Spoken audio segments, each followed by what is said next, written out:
All right, let's get right to the heart of this thing. Don't fight it, son. Confess quickly. Strange women lying in ponds, distributing swords is no basis for a system of government. It's evil! Don't touch it!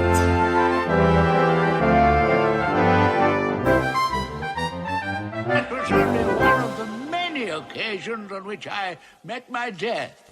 Welcome to Framework. This is John, one of the hosts of Framework, and with me, as always, the other host of Framework, Al. Good morning, sir. Oh, good morning, John. It's TIDELAND Day. Yeah. The one everybody's been waiting for. Oh, yeah, this is the one that people keep mentioning. This is, we got to prepare for... are the servers ready for the downloads that this one's going to get? This is TIDELAND, the next episode of the And Now for Something Completely Gilliam miniseries that we're doing, a Terry Gilliam film from the year 2005. It's 05, right? Yeah, same year as Brothers Grimm. I believe released within like 3 months of that film. One of them was shot like 3 years earlier and then shelved for a long time, right? I forget which one at this point. Yeah. Mm-hmm. So then they came out on top of each other. Exactly. And they are about as different as two films could get in many ways. But they are also both kind of a nadir of the Terry Gilliam experience. We have a guest, a returning guest today. One of our favorites. Thank you for returning, Gwen Sisco. Much appreciated that you have come and taken this on. Let me say. It's always a pleasure, maybe until today. How did you get caught holding this straw? I did volunteer. Yeah. Okay. She expressed an interest in discussing TIDELAND, and I just seized on that. I was just like, Gwen, please. We had you not too long ago for Munchausen, and that was great, but we need help with this one. This one is a difficult one in many ways. I think I mentioned previously on this series that I have only ever seen half of this movie up to this point because I turned it off in a rage halfway through. And so but you got through it this time? I watched it this time. Yep, got through it. Mm-hmm. Would have done if it was not homework for this. Not even rage. I don't know. Well, there was a little bit of anger. I was watching it. I was sitting there thinking, Terry Gilliam, I'm not disappointed. I'm just mad. I agree with that. I'm not disappointed in him. I am just mad. And now, Gwen, I know from your Letterboxd score that you feel differently than we do about this, which is perfect.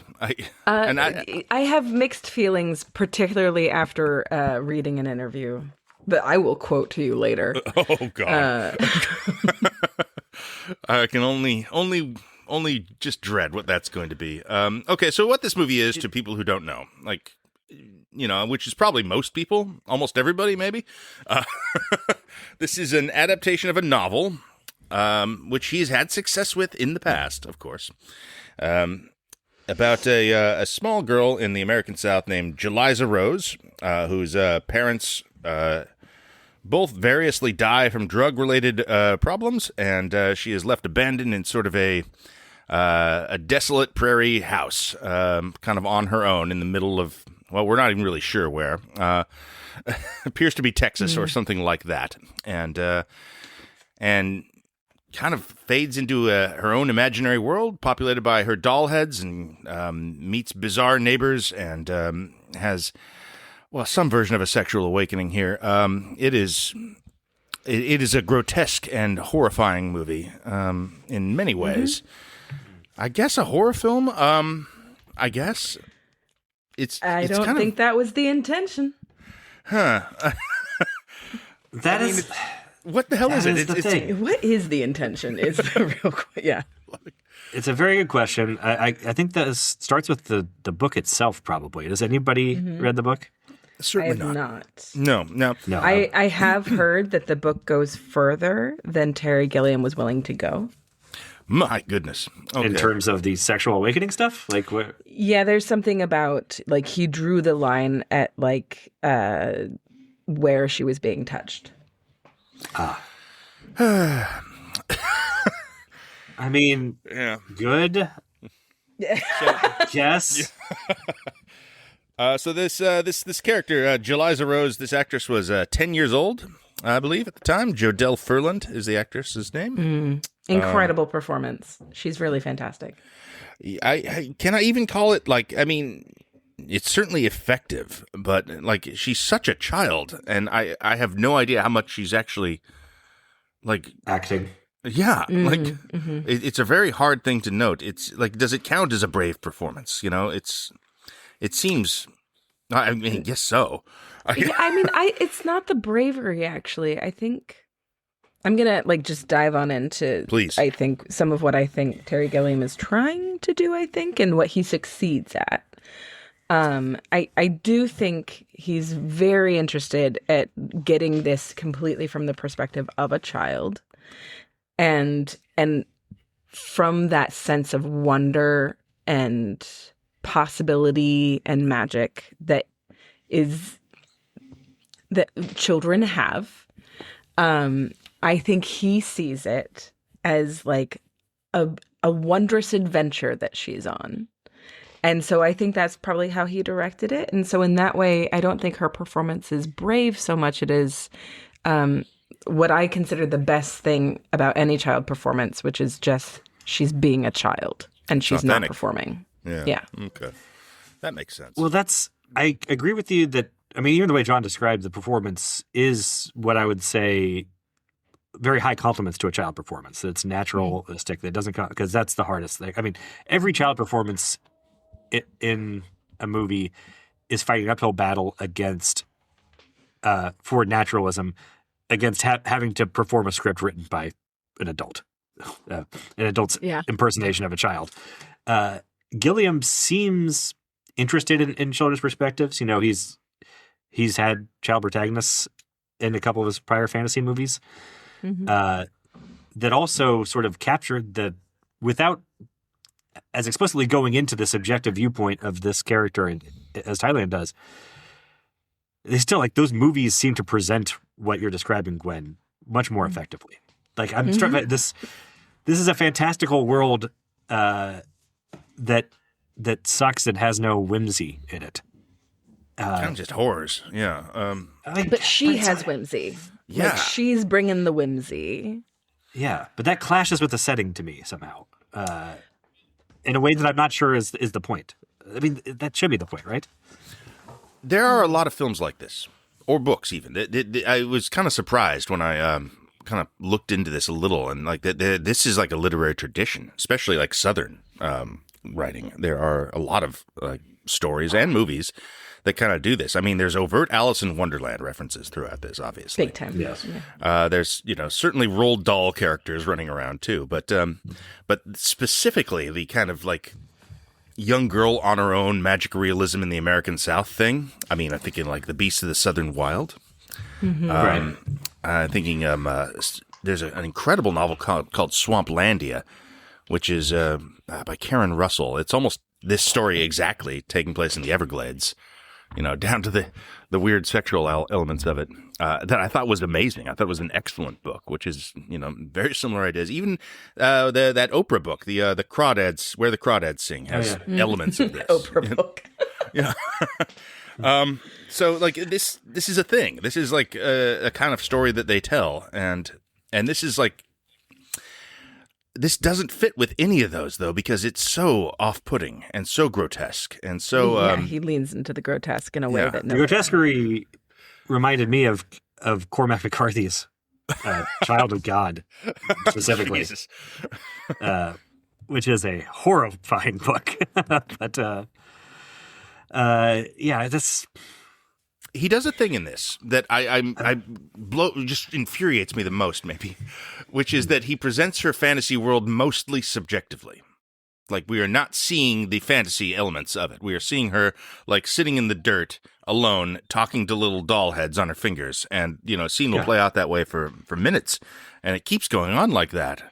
And it seems like, okay, this is how we are experiencing the fantasy in this. We're not actually going to see it. And then he breaks that rule, like, occasionally. And we see like a fantasy sequence. Yeah, to no good end. Yeah.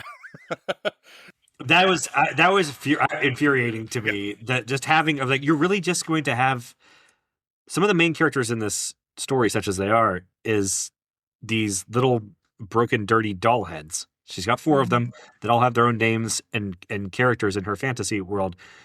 And like, you're not going to animate these heads or anything. You're not going to have voiceover artists do. It's like you're going to have her do the voices for the heads that are just the plastic head sitting on her finger, and just shoot her finger with her doing the voice. Like that is, such a boring way of presenting this. Like for a person who seemed totally allergic to presenting anything, even things that could be presented in boring fashion. Like I don't know how the same person that made Fear and Loathing and Munchausen did this in such a boring way. I'm really interested how he came to that decision. Yes. I love it. There's something, I think it's a more powerful story if we are seeing it from her perspective, but her perspective is also like always, she sees all this ugliness. Like she's not ignoring the ugliness. And so in that same way, like the doll's head is a doll's head. But she's like adding magic on top of it. And I think never making it too magical is important. I think that serves the story. But he does those Alice in Wonderland sequences enough to I think ruin that effect. I a little bit like there's the rib cage with the flying doll's head sequences where like it goes super maximalist for a moment and looks like a Tool video or something, and that's stuck out as just like, why is this scene in here when we've established this way of looking at this world so clearly in over an hour of this movie so far. That's kind of infuriating for me, but I don't know if that's would I like this more if it all looked like the Tool video, though? I don't think so, necessarily. I mean, that is the thing about this movie is, like, that thing that people say sometimes, like, only a really great filmmaker could make a movie that fails like this. And this is, like, example A1 for me of that particular thing where, only a great person could make a movie that I was so angry at. I was certainly never bored during TIDELAND. Oh, I was. Well, I wanted it to end. Don't get me wrong. Like I was very much like, I wish this would end, but I was kind of like just really locked in. It's fascinating. Yeah. I found this really. I mean, it's a very upsetting premise for a movie. Yeah, and we live in that for so long, and it's not the most upsetting movie I've ever seen. It's not the most boring movie I've ever seen either, but it is. I didn't think it was possible for a movie to be as upsetting as this is while being as boring as it is. Mathematically, I didn't realize that equation balanced. That's kind of the thing, though, right? Like how do you pull that one off? I don't know. I think you got to have something going on here, and that is what I'm struggling with. Like, what is this? What the fuck is going on here? Like, he's getting into the kid's head, yes, and he's getting into like the stuff that we don't like to talk about with little children. As often as not.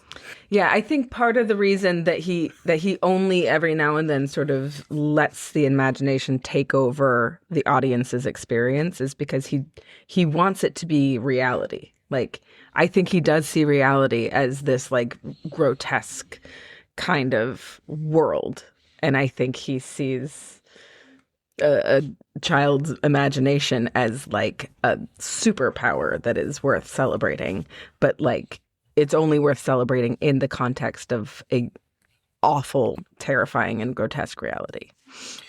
That is true. That's so much more effectively, I think, rendered in Time Bandits, in Brazil, in Fear and Loathing in Las Vegas, like all Munchausen. in sort of different ways. Yeah, it's what he does most of the time. Yeah.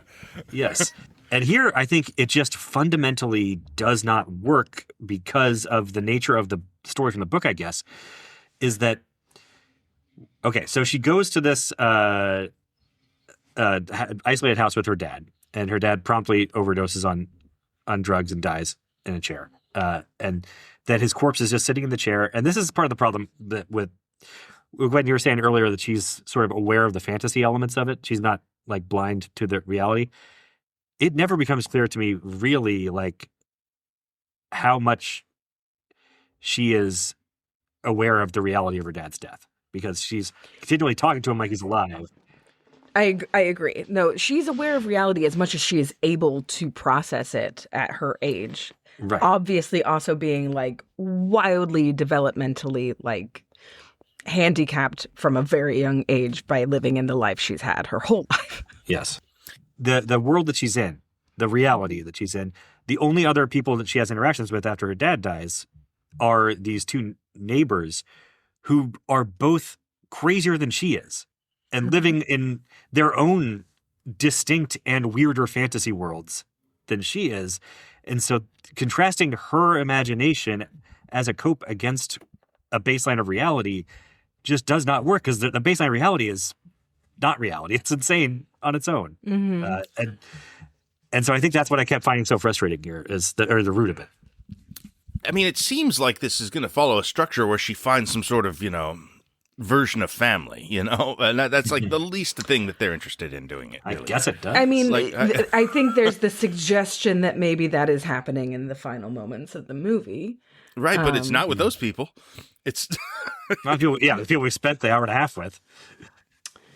Yeah, it's wild, and yeah, they are. That is something I hadn't really noticed. That they have two different weird kind of fantasy worlds that they are kind of existing in. Where Janet McTeer has like a family vendetta against bees and such, and her relationship with Jeff Bridges as a teenager seems to hold an enormous amount of sway over. It's crazy. And then Dickens, Jesus. I didn't realize you glazed right over how she's stuffing and mounting human corpses in her house. Well, she's a taxidermist.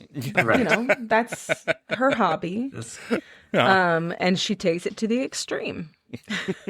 Yeah. But that's the baseline reality until I guess the final scene with the train wreck kind of, here's some normal people living in a normal world. But we spent an hour and 55 minutes prior to that of her using fantasy to escape from realities that are already fantastically grotesque, and not just grotesque, but like also so isolated from any sort of broader society that it just does. Like, again, Brazil has a much less heavy hand about this, or Time Bandits. But I understand, but those characters' fantasies are sort of reacting against much better. Yeah, I mean, I when I first saw it, and I really truly took it as something of a masterpiece that I never wanted to watch again because it was very unpleasant to experience.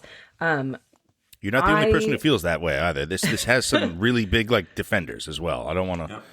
Paint with too broad a brush. What I appreciated about it was very much, to be completely honest, like I recognized like a lot of my fucked up childhood and the very, very particular way that a neglected child plays pretend with herself, who's also seen a lot of movies and, like is thrilled to like throw herself into some melodrama.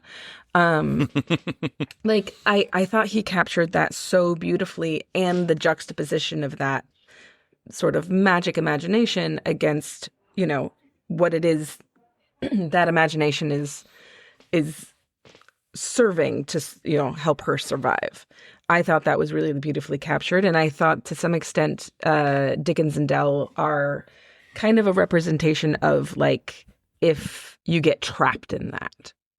If you are so isolated that there's nothing that can take you out of this really, really grotesque and ugly reality and the imagination that you're building to survive it. If you get trapped inside of that, you turn into these people, right? / obviously Dickens needs medical attention and support. Well, that's another Terry Gilliam thing. Is the limits of a fantasy and imagination is that eventually it becomes a Band-Aid on a larger wound and it cannot do it. This is the end of Brazil. Actually, is getting trapped in the fantasy, so to speak. No And and the world is so off-putting and horrible and grotesque in this case that you can see the appeal, but it is ultimately, sort of a false dawn. It's so isolated that she interacts with her parents who are obviously completely fucked up lunatics. Mm-hmm. And then these two neighbors who are obviously completely fucked up lunatics. There's no real world that she interacts with at all to contrast and to bring out like those things. In Brazil, he's constantly, running up against the brutal realities of the banal world. But if Brazil was an hour and 45 minutes of the, samurai fantasy stuff, it wouldn't land at all. Like that's kind of how I feel here. She's using for the bulk of this movie make believe and fantasy to escape from fantasy, and that is Terry Gilliam sort of eating his own tail in some way. Is how it feels to me. I mean, I think there is an element to that. I don't know. The reality of this world is not clear. Fair enough, but it is certainly something you'd want to escape. Yeah, I mean, it's definitely a heightened reality, but I wouldn't say that she's escaping from fantasy. I think the reason that she throws herself so passionately towards Dickens is because she finally has a playmate that she can dive into fantasy with. No, when she meets Dell, she's very excited about that too. That feels right. The child. It's not escaping from fantasy, but she is just going from her fantasy into other people's even weirder fantasies. True. It's just as a kid would, like especially without any other stimuli. Or guidance. Well, I'm starved for other stimuli in this movie, I guess is my point. Oh yeah, no, there's no pleasant stimuli really, aside from a child's imagination sure is powerful. Like that is neat. And I am a sucker for a story that sort of takes place inside of a child's imagination. I love that. I kind of am too.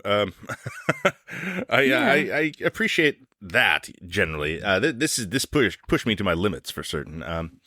Another movie I was reminded of during this, and it's one of my favorite movies of the century. Honestly, is the Chuck Norris vehicle Sidekicks.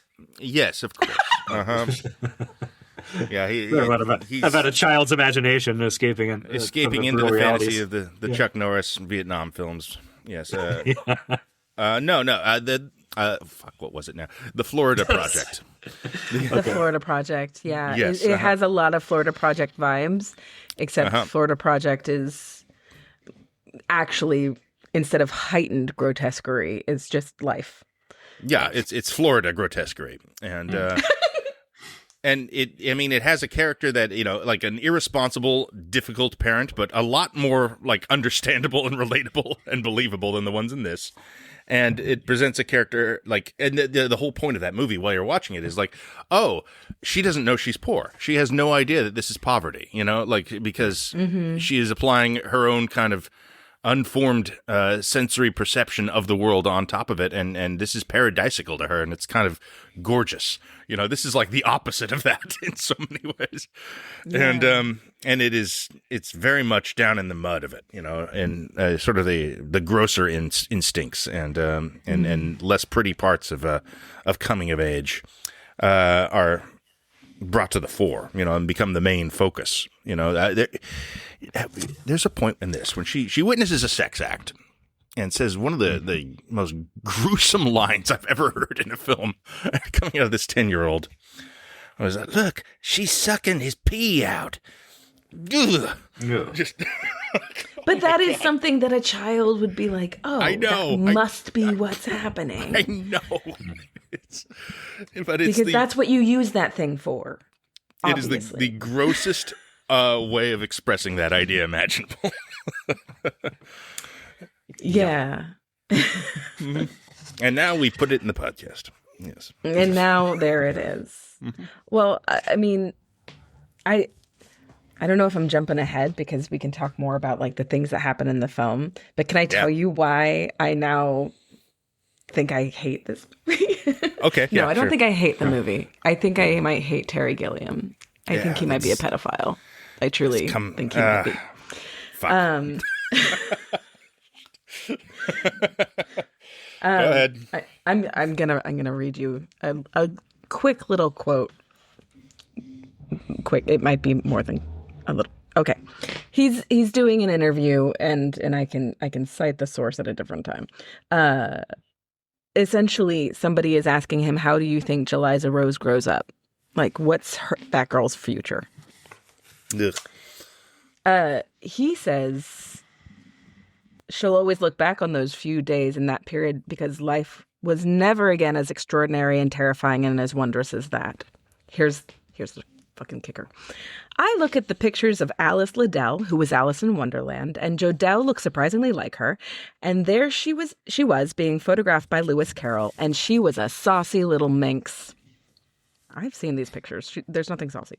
She had this guy around her little finger, and then you see her in later life, and there was a face with no joy in it. Nothing was ever as wonderful as Lewis Carroll writing and telling her these stories, and her manipulating this guy, this poor guy who was entranced with her and who wrote to make her happy. Her life was never that good again. I think that's what happens to Jeliza Rose. She'll be middle-aged and bitter and probably successful in business or something. He thinks this is the best part of her life. Yeah. Yeah, I don't like that. And that she has all the power.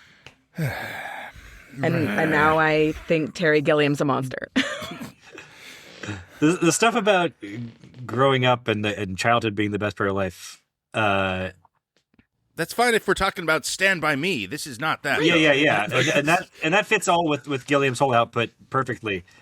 It's the saucy little minx stuff and the projecting of Alice Lewis Liddell Carroll in a as position being, of power. Yeah. Is the really weird part. She really led him on there. Yeah. My God. Right. And so sucks, that Terry. in combination with the way he responds to the Me Too movement, yeah. Does he have children of his own? Yes, he does. He does. Daughter, Okay. I believe, maybe more. Which, Well, this is something. I don't know. I mean, I think I hate that quote. I hate that quote. There's a lot to hate there. That's no good, man. Because I feel like you have to be like, to take this project on, you have to be curious and interested in the life of children, you know? And I don't want to say, like, well, he's interested in them sexually, you know? I think that's a stretch. But in a sense, he's interested in them sexually because that's what's going on here, you know? It's not a lascivious film, thank God. But, Right. None of his movies are. No. He's Like, not a he real doesn't- sex-forward dude. No. Yeah, That's never a big that's part of what's it. Except it is in strange this. about it to me. It's like I appreciate that he walked it back from where the book took it. However, I think he sees something in children, a power in children that they don't actually have, that is not real. Right. And I think it's really dangerous. That's interesting. Yeah, I mean the way he uses them in films is you know, I mean it's not an uncommon way to treat a child protagonist or what have you, but it's with that quote in mind. I don't know. Well, even so, I missed that interview somehow. I saw one or two other statements from him about this movie that focused on his defense of basically that this movie is largely about how kids are so much stronger than adults tend to treat them as being, and they're resilient and they can bounce back from almost anything, and that's kind of great and kind of scary. Well, I mean that's sort of what Roald Dahl kids are like, honestly. Like I mean, I think that's a hallmark of children's literature is kind of adults who recognize that can write good kids or at least kids that appeal to other kids, as entertainment. I feel like Dahl. I'm not a great Roald Dahl scholar, but it feels to me like he accesses that by way of acknowledging that the kids were able to do that, be that resilient, probably because they have some monster in them. Well, sometimes, but they not unlike this movie, their environments are generally grotesques and horrible in some way. Like their parents are rotten in some way, or they're around bad people, or there are witches around the corner. Yeah. there's a nastiness to the world, and it's them kind of triumphing or rising above that is usually what's going on in a Roald Dahl story, and that's appealing. As a kid, I remember that being very appealing. This kind of takes it to the whole nother level where I'm not sure it could be appealing to. Certainly, this is certainly not a movie for kids, I would say. Like, Oh, you know, God, One of the most confusing things about that whole, I mean, the Alice stuff is the worst part of it, but the most confusing part of it is saying this is the best part of her life, because I'm not like watching this going, what is she even looking back on fondly here? She, like, what's the great adventure? She like No. rolled around in the dirt with her doll heads for a couple of days. Mhm. She didn't even imagine a great adventure. Fights I with guess- There are moments with the fireflies that are just you Sure. do get that magic sense of wonder, and her imagination makes things more exciting and more beautiful than they Janet are. McTeer appears to be a pirate for a moment. Yeah, stuff like that. Yeah, and I think that she does have a very powerful fantasy that she enjoys with Dickens. I don't think there's anything wrong with exploring that. However, any suggestion that like she's in the position of power, I think, is just disgusting.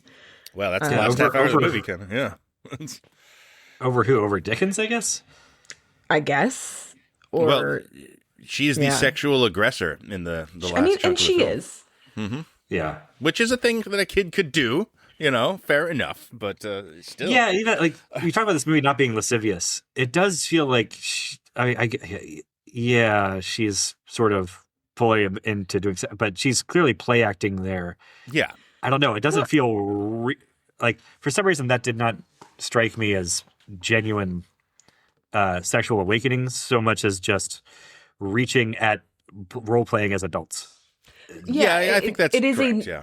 I think it's a typical thing that many children do who have some exposure to sex and they don't understand it. So part of their processing it is exploring it amongst playmates.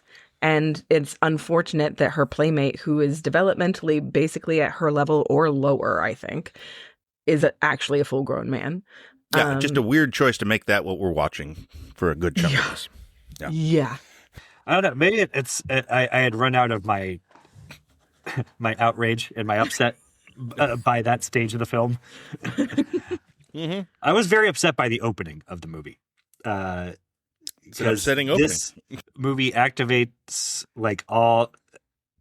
opens by activating all of my girl daddness and all my vulnerabilities around that. It's her relationship with Jeff Bridges, who plays her dad, who's a hopeless drug addict, but she is very devoted to him, and they have a loving relationship for what it is. Before he, of course, predictably overdoses and leaves her high and dry, and that scenario is so goddamn upsetting to me.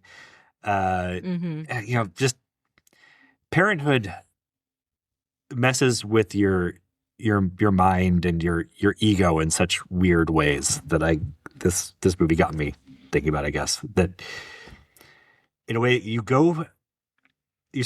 once you have a kid, you very quickly cease to be the most important person in your own life.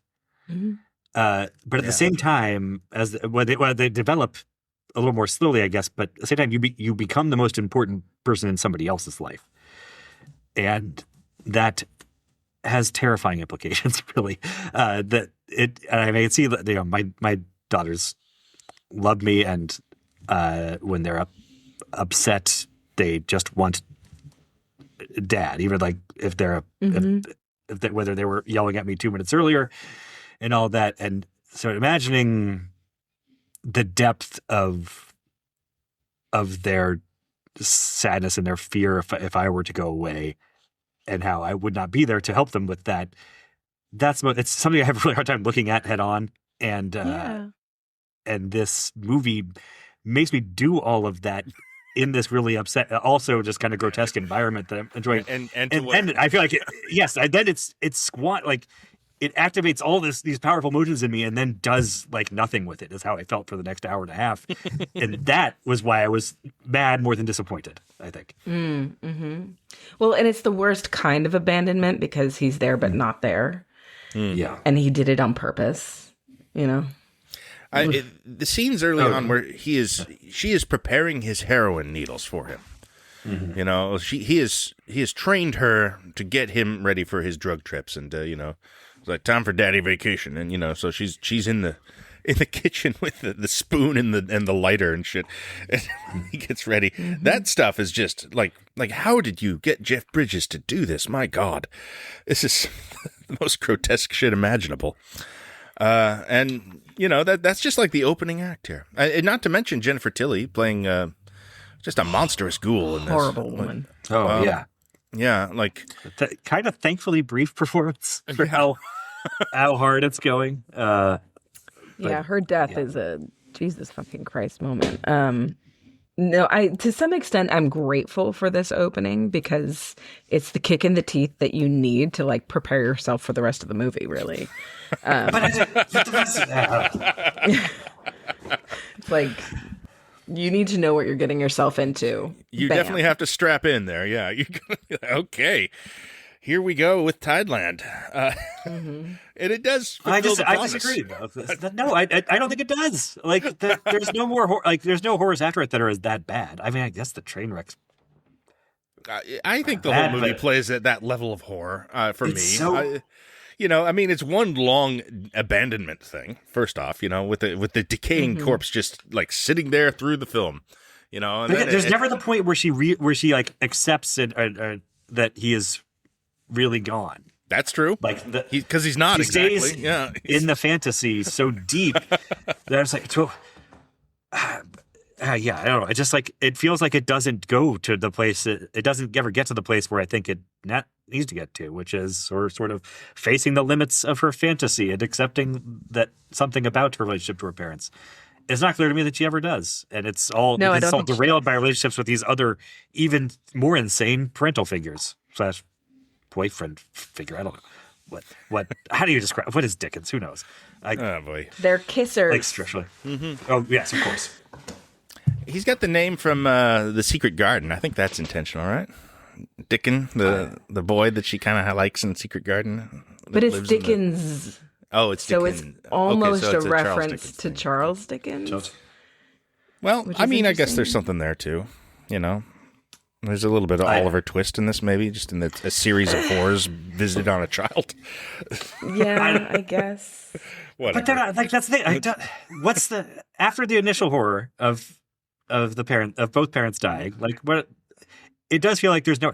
I guess that's the thing is that this sets it up to be like misery porn, but somehow the levels they're so deep in the fantasy for the whole movie that they never really engage with the real world miseries to the degree where it activates whatever misery porn does to be satisfying. The wallowing, like she's not wallowing, she's avoiding it all, and seems like it's just kind of successfully avoided all the way to the end. Even her fantasy world seems horrific to me in many ways. Like the dolls' heads are like they're creepy, and her relationship to them is creepy, and the sort of the fantasy dynamic she has created between them is creepy. Yeah, but I think that's also what happens. Like when the world around you is that kind of unhealthy, then that is what your play is going to be as well. It's all mirroring what you know. She makes a decision. Like at one point, they've taxidermied Jeff Bridges' corpse, and Janet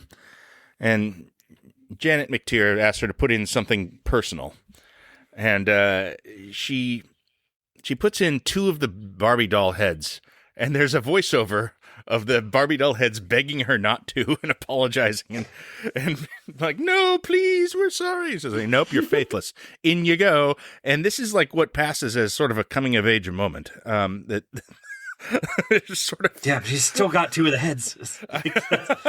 You at the end of the movie, the movie never gets rid of all the heads somehow. Like, right? Yeah, as her enter the real. I mean, I guess that's what's supposed to be happening at the end.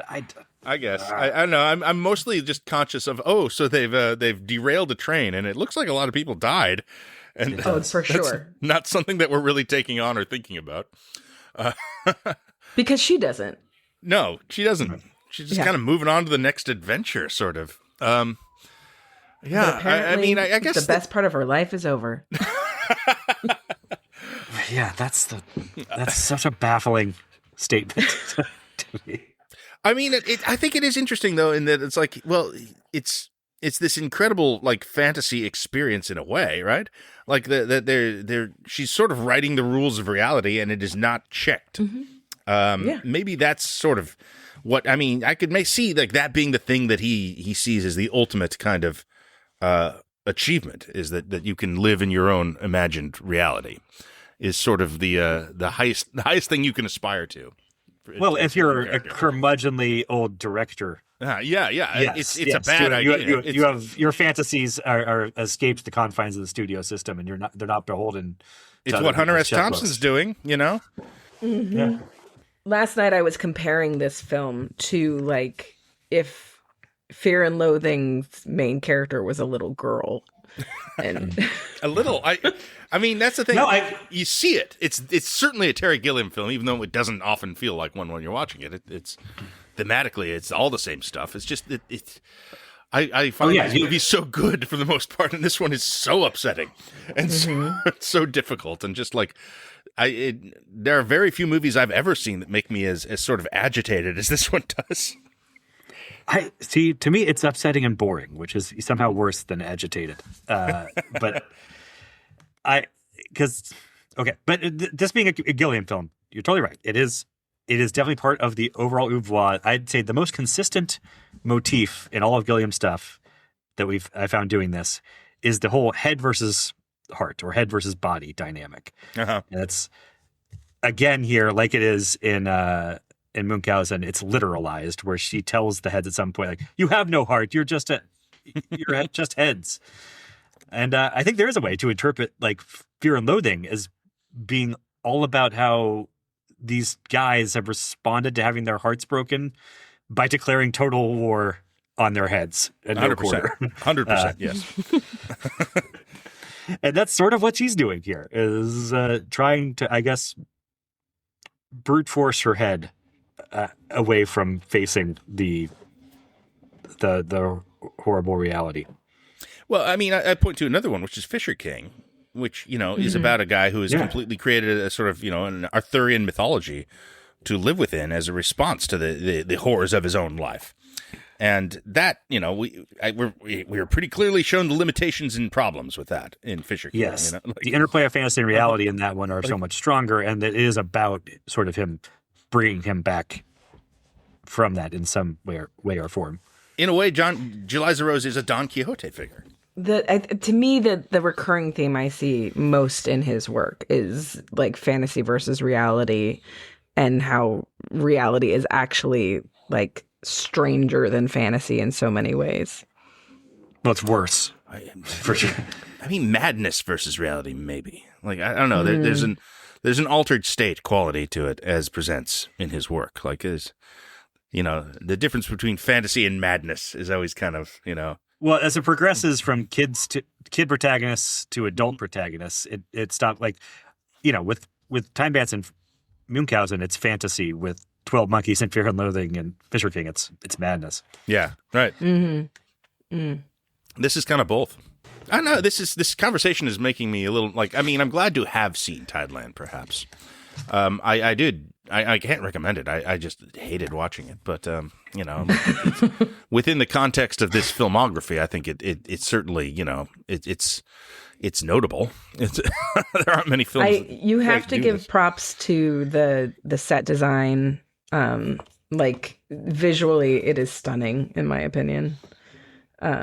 It's really, really well shot, is a thing. Yeah. Like, the lighting and such in this is like very high level. I think it's interesting that also somewhere in an interview I heard him saying something about how he was happy to have a woman on set design and a woman editor because he wanted it to be this little girl's POV. It is based on a book written by a man and shot by a man, and all that. But Well, I mean, it is probably one of the most. This is about as female a film as Gilliam made, right? I don't think it's not really a thing he's known for or adept at, you know. I think it's the only time he's really had a female protagonist. Yeah. Oh, I mean Munchausen, but I guess that's but- a case where the protagonist is not the titular secondary to character. him. Yeah. Yeah. Right. Yeah, the point of view character. It's his is- story. Yeah, it's Yeah. Yeah. Structurally, I think she's the protagonist, but like, you know, when you watch the film, it's Munchausen. Yeah, but- she's along for the ride. Yeah. Yeah, I guess that's it. Yeah. And you know that not every director is going to have insight into the female mind, and I mean, I think Terry Gilliam would be like a great one to not. Yeah, he should try not to. So I mean, it's Clearly, he interesting reads that the things that are attempt not here, and it definitely has. I don't even know if I don't know why I'm trying to defend this all of a sudden. I really didn't enjoy this film. It's a really difficult sit and made me angry. yeah. I mean, I don't want to dismiss anything that Gwen found positive about it initially entirely, but I do want to never watch this movie again or recommend it to anybody. Yeah, I think that's fair. A rough one. Yeah, I mean, it honestly gets into like Texas Chainsaw Massacre stuff by the end for me. It's really Truly. just like this house they're living in, and they're all crazy, and there's a corpse on the table, and I'm just like, Jesus Christ. Fun fact: they did make a dummy, and Jeff Bridges was like, "No, I'll be the dummy," I was curious. because they found that like her performance was slightly different with the dummy than with Jeff Bridges pretending to be dead and stuffed. I can see it getting a much better performance for what's being asked of of those scenes to have the actual person there to work off of. I mean, not work off of in some ways, but I don't know, man. I mean, I wonder, did Jeff Bridges never saw what was developing here? He clearly like is very proud of the Fisher King and was eager to work with Gilliam again. He's also game. But I'm guessing not again. Yeah, he does strike me as just he likes to work with the people he likes to work with and is willing to try things. Yeah, I mean, you know, this has a surprisingly good cast for what it is. I mean, it's crazy these people all assembled to make this. And yeah, like he is interesting in those early scenes where he's just ranting about Norse mythology or or blaming his daughter for his own flatulence on the bus. That's an uncomfortable scene. Yes. Yeah. Yeah. And Jennifer Tilly is named Queen Gunhilda. Yeah. Or that's all that they in the refer to credits. her as. Okay, yeah. Yeah. She reminded me of white trash Lisa Simpson in the future. If anyone remembers that bit? Yep. Yeah. It's kind of doing Another that. kind of like very upsetting little thing there. Yeah, you just made it more upsetting, actually. Yeah. Okay. So It's an upsetting movie. We should end on an upsetting note. That's the only appropriate thing to do. yeah. Well, it's certainly upsetting. I don't think we've ever talked about something that was sort of this. Is this the worst movie we've talked about? No, it can't be. It's too weird and interesting for me. Like I'd too rather well watch Piranha done. 2: The Spawning again than this, probably. But Like but the this is- performances are really, really good across the board, and the design is really good. yeah, It's just a story we hate, yeah, But I sure do. Yeah, I really do. especially knowing the director's perspective on it. That's the thing. Like, would I rather watch this again than Village of the Damned? That No, was I would rather watch a Village of the really Dead. boring movie. Yeah, and it doesn't have. There's no added meta layer of Village of the Damned also revealing something gross about John Carpenter. No, it's just dude. maybe that he's a bit lazy sometimes. That's Yeah. Which is something a known factor that I forgive already him knew for, that. you know? Yeah. Yeah. Right. Well, I mean, I don't know. It's no, I agree with all that. I'm no need to walk it back. I agree with all that. We're this is look, I don't think we get another Terry Gilliam film that feels like this coming up. I mean, I think the rest are kind of lesser versions of stuff he's done before. There's some interesting things. The next one, of course, is The Imaginarium of Dr. Parnassus, which is the film that killed Heath Ledger, famously. And, so, more difficulties and weirdness ahead. But that at least has, functions as a normal film in some ways and has some good qualities, if I recall. Tom Waits plays the devil in it, Al.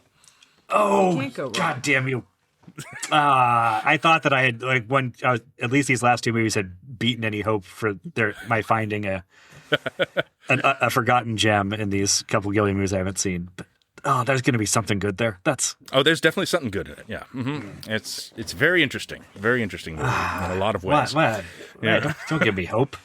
Yeah. Uh-huh. All right. Well, that'll be next time. Thank you so much for coming in, Gwen, because this I feel like this would have gotten ugly if we didn't have some help. It's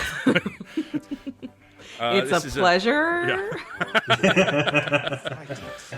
I appreciate that, and thank you for listening, of course. So tune in next time for The Imaginarium of Dr. Parnassus. Distributing swords is no basis for a system of government. It's evil! Don't touch it!